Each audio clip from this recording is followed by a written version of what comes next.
benefit of the American people.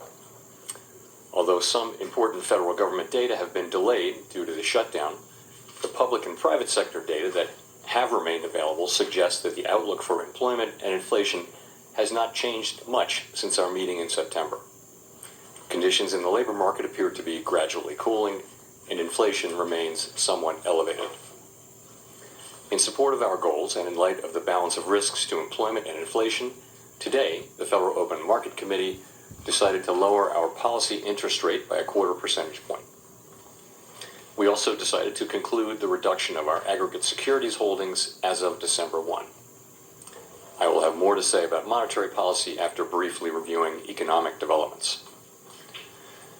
Available indicators suggest that economic activity has been expanding at a moderate pace. GDP rose at a 1.6% pace in the first half of the year, down from 2.4% last year. Data available prior to the shutdown show that growth in economic activity may be on a somewhat firmer trajectory than expected, primarily reflecting stronger consumer spending. Business investment in equipment and intangibles has continued to expand, while activity in the housing sector remains weak. The shutdown of the federal government will weigh on economic activity while it persists, but these effects should reverse after the shutdown ends.